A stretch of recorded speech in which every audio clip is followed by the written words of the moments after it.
Excellencies, ladies and gentlemen, dear colleague, it's a great honor for me to be here today in front of you to represent the African Chamber of Commerce in Japan. It's very rare for me to have the opportunity to speak in French, so if you allow me, I will make my remarks in French from now on.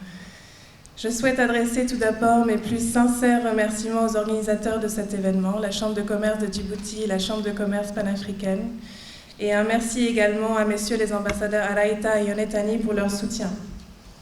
C'est un plaisir pour moi de réaliser ce premier événement de la Chambre de commerce africaine du Japon, hors du Japon, à Djibouti. C'est effectivement mon 6e séjour à Djibouti et je suis très heureuse de retrouver à nouveau l'accueil et la gentillesse des Djiboutiens. La Chambre de commerce africaine au Japon est une entité naissante qui a été lancée lors de la TICAD 7 à Yokohama en août dernier. Le Japon est éloigné du continent africain géographiquement, mais pas seulement. Il a aussi peu d'accès à l'information. Et ce gap d'information, ce déficit d'information et de communication sera notre première mission en tant que Chambre de commerce africaine au Japon. Le Japon a besoin de comprendre l'Afrique telle qu'elle est aujourd'hui, de comprendre ses opportunités, ses sensibilités, ses cultures.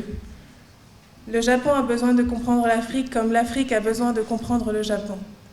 Et la Chambre de commerce africaine au Japon va se positionner au milieu de cette relation naissante pour promouvoir l'investissement privé.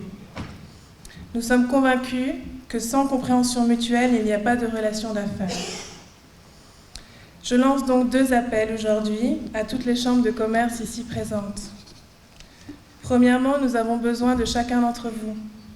Nous avons besoin de créer des synergies, de développer des partenariats, afin de pouvoir transmettre la réalité de vos pays, la réalité des régions et la réalité du continent à nos membres japonais.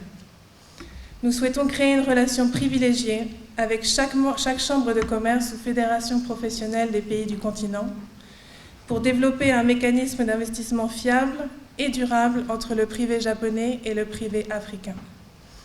Mon 2e appel est pour les privés africains ici présents.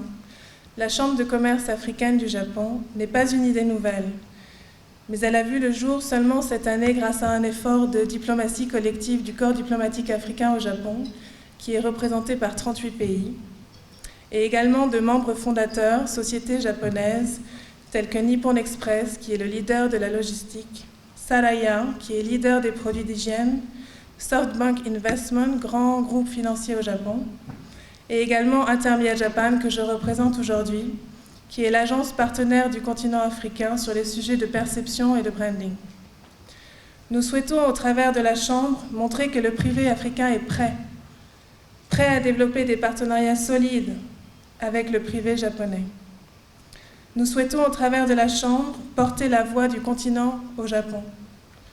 Nous souhaitons, au travers de la Chambre, soutenir et contribuer à un avenir durable et prospère pour le continent. Et pour cela, nous souhaitons avoir des membres fondateurs africains qui pourraient porter ce message « L'Afrique est prête ». Nous avons entendu au cours de ces 2 derniers jours des commentaires sur la lenteur et la faiblesse des investissements japonais sur le continent. Mais je tiens à dire que le Japon reste un partenaire clé pour le développement africain et pour un développement durable, et a beaucoup de choses à apporter, mais aussi beaucoup de choses à gagner. Yannick Kayama, cofondateur de la Chambre, vous fera une présentation plus en détail tout à l'heure, mais je souhaite vous transmettre notre sincère dévouement en tant que Chambre de commerce africaine au Japon à contribuer à la prospérité du continent.